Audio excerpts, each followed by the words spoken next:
તો મલ્હાર ઠાકરની ફિલ્મ લોચા લાપસી 6 દિવસ પૂરા થઈ ગયા છે. 6 દિવસનું કેટલું કલેક્શન થયું છે ટોટલ નેટ, છઠ્ઠા દિવસે કેટલું કલેક્શન આવ્યું છે, આ બધી આપણે ડિટેલમાં વાત કરવાની છે. સૌથી પહેલાં આપણે બુધવારની ઓક્યુપન્સી 25 સપ્ટેમ્બર 2024 ઓવરઓલ ઓક્યુપન્સીની જો વાત કરીએ તો 7.52% ઓક્યુપન્સી રહી.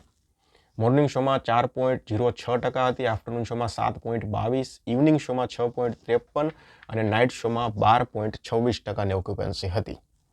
એટલે હજુ આ વીકેન્ડમાં શનિવાર અને રવિવારની જે ઓક્યુપન્સી છે એ ડેફિનેટલી વધવાની છે. અને બીજી વસ્તુ એ છે કે લોકોની કમેન્ટ્સ તો સારી જ આવી રહી છે. હા, અમુક લોકોને ફિલ્મ નથી ગમી રહી, તો ભાઈ એવું તો કાંઈ હોય નહીં ને કે ભાઈ 100 જણા કોઈ ફિલ્મ જોવા જાય અને 100 કોઈ પણ ફિલ્મ પસંદ આવે એવું લગભગ ઇતિહાસ ખોલીને તમે જોઈ લો તો બન્યું જ નથી. અને આવનારા હજારો, કરોડો, અરબો, ખરબો વર્ષ સુધી આ વસ્તુ શક્ય જ ન થાય.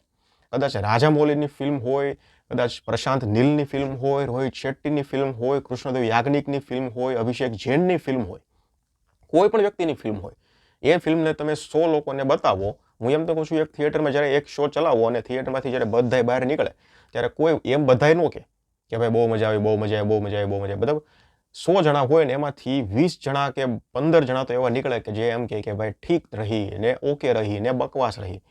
એટલે જે ઓવરઓલ કોમેન્ટ હું વાંચી રહ્યો છું ને મારા વિડીયોમાં, એમાં 80% કોમેન્ટ્સ એવી છે કે ભાઈ ફિલ્મમાં મજા આવી, ખૂબ સરસ ફિલ્મ હતી, ઘણા સમય પછી મલ્હારભાઈ કંઈક નવું કરવાની ટ્રાય કરી છે, નવું કર્યું છે. બાકી અમુક લોકોની કમેન્ટ્સ આવી રહી છે કે ભાઈ ફલાણું કરે, સસ્પેન્સમાં થઈ જાય ને ફલાણું કરે, ફલાણું નામ પણ કોઈ વાંધો નહીં, બધાને બધું ગમતું હોય તો ક્યાં વાંધો જ હતો. આપણે શોની વાત કરી લઈએ, ઓક્યુપન્સીની શહેર વાઇઝ વાત કરી લઈએ. અમદાવાદમાં 6.5% ઓક્યુપન્સીની સાથે 243 શો હતા. એમાં નાઇટ શોમાં ઓક્યુપન્સી ખૂબ સારી હતી. અમદાવાદમાં નાઇટ શોમાં 10%ની ઓક્યુપન્સી હતી. એના કરતાં પણ મુંબઈમાં ખૂબ સારી હતી. મુંબઈમાં ઓવરઓલ ઓક્યુપન્સી તમને કહું 21%ની ઓક્યુપન્સી હતી.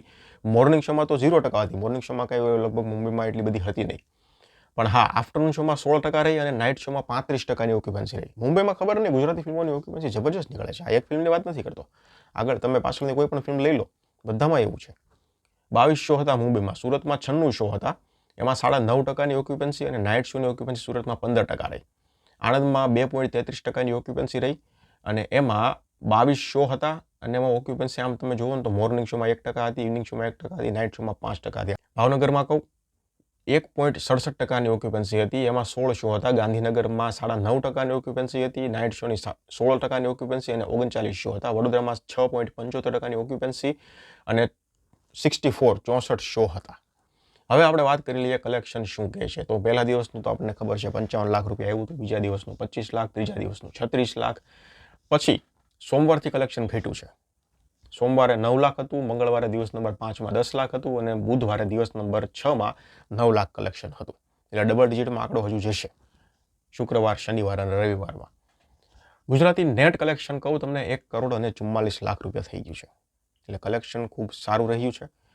અને બીજી વસ્તુ, બોક્સ ઓફિસ કલેક્શન આપણે પેલું કહેવાય ને કે શું લાઈફ ટાઈમ ફિલ્મનું કલેક્શન કેટલું થશે એ પ્રિડિક્શન તમારે અત્યારે આપવાનું છે. તમને શું લાગે છે કે કેટલું થશે એ મને કમેન્ટ સેક્શનમાં જણાવી દો. ધન્યવાદ.